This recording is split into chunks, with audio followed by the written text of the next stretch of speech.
Allegedly, Howard pushed him back or made him lay back in the chair while this other person came in that he's describing as a transgender.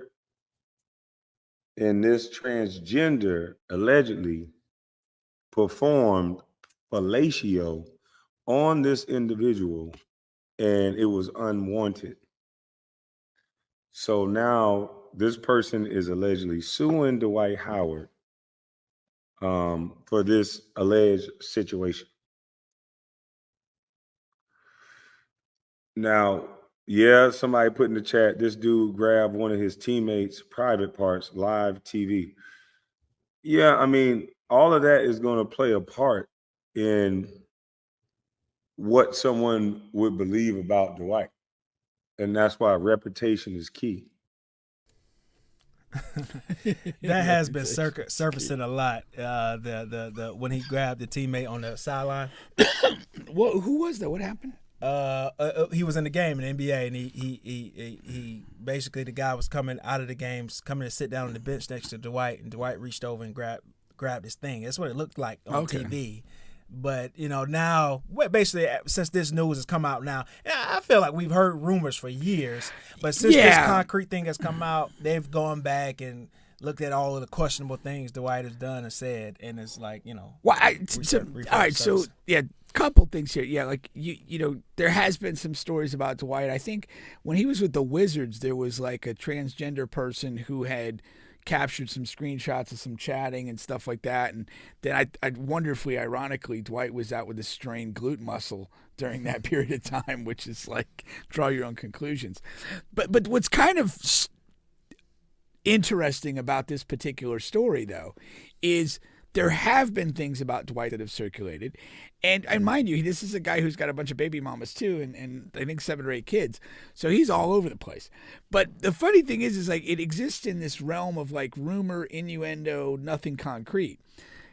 In this sexual assault lawsuit, he's in the position of having to defend himself. And his legal defense, articulated by his attorney, is that yes, sex occurred, but it was consensual.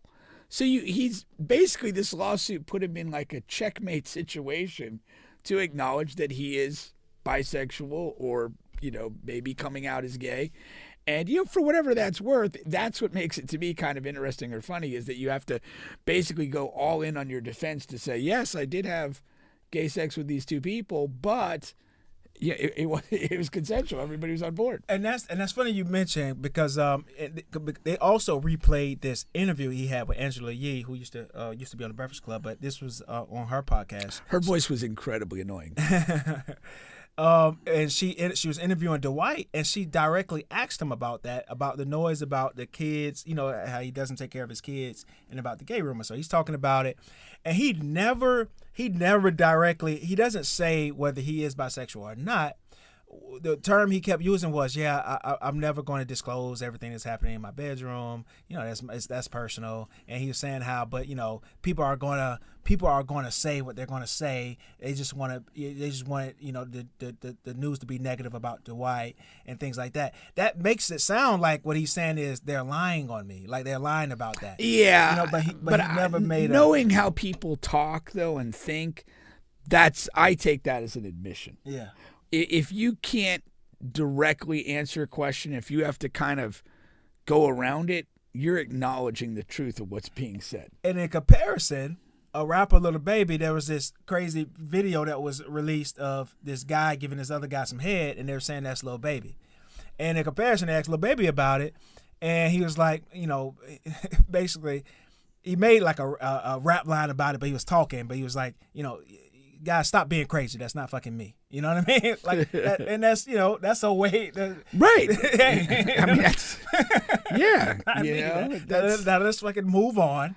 And I'm just, how am I having to address this? I don't know, but no, that was not fucking me. Right. Right. But whatever. But that's how you do that. But but that's how you do that if it isn't you. If it isn't you. If this is who you are, I mean, at some point, You just need to embrace who you are. But I think he understands because this was a Dwight, especially at that time of the interview. This is a Dwight who wants to get back into the NBA. Yeah, That's right or wrong. That's very tough to do if you're if all of this is true about you and stuff like that. And I want to say this,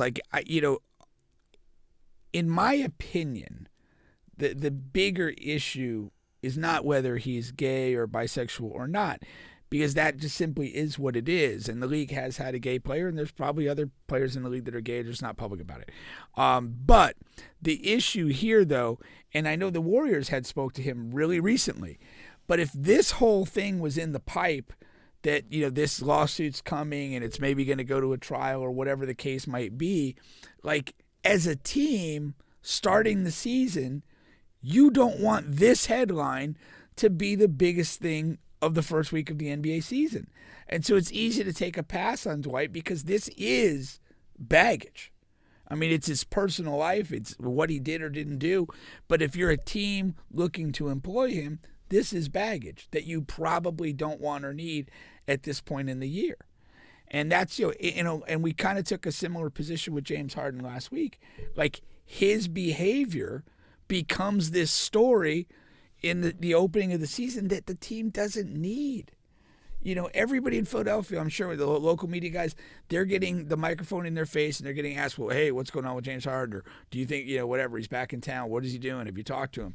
And it's like if whoever signed Dwight, if they signed him during camp or right before camp, their week would be consumed right now with answering questions about this lawsuit, which who wants to do that? This is his thing, But the other thing, it's kind of like a pet peeve of mine, is this is a sexual assault allegation. Was this introduced in the criminal setting? Was this reported to law enforcement? Was it investigated? Was anything,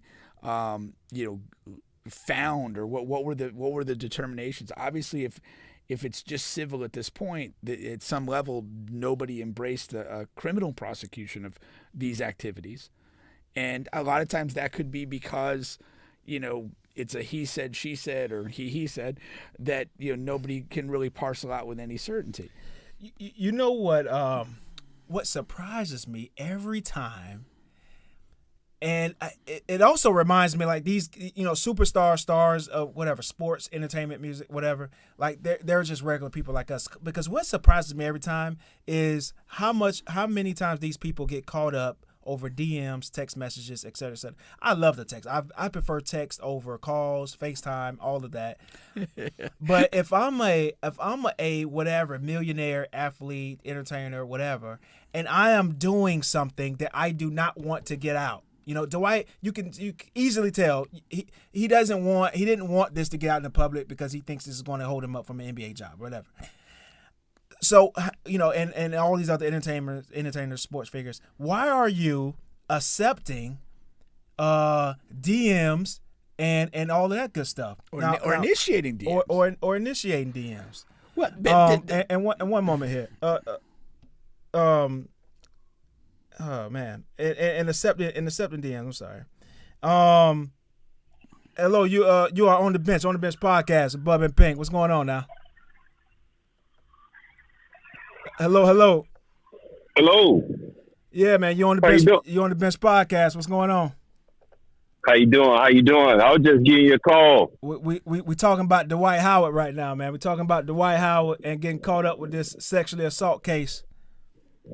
No. Yeah, you know anything about it? He's coming out as bisexual. You had to admit it.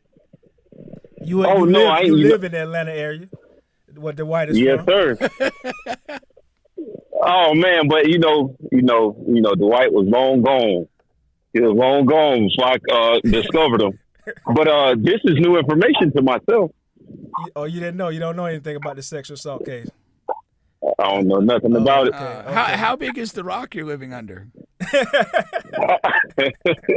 Oh man, is Mr. Pink? Yes, it is. How you doing, man? I watch you all the time. I always wanted to meet you.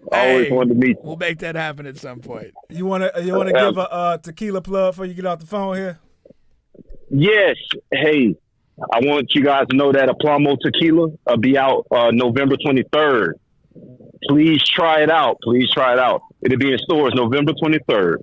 And Bubba, I'll make sure I get some of it up there to you so you and T can try it out yourself. We'll try it out on the show. I don't always do shots, but when I do, it's usually tequila. There you go. Absolutely, absolutely. I get it there ASAP. I promise you guys. Sounds good. Looking forward to it. All right. All right. Appreciate you. I hit you back after the show. Thanks. All right. Yep. But yeah, that always surprises me so much that these guys get caught up over DMs and texts. But I mean, like, the reality is that's how we as people communicate now. Yeah. I mean, it just is. Yeah. You know, and like, what's the alternative? I mean, if you're out trying to engage with people, if you're trying to find people to have intimacy with or whatever, that's how it's done. You know, I mean, like, what you're supposed to like kind of do this through like an intermediary or like a, you know, like you've got a guy that kind of does your chatting for you. Hey, Like, if it's that on? important, and if there's millions at stake, they need to figure something out. I mean, I don't necessarily have an answer, but I mean, this dance, the rest of it. I mean, it was a small chance anyhow that Dwight was going to play NBA basketball again. I mean, I think he would have had a strong chance at the Warriors just because they have such a size deficiency. Yeah.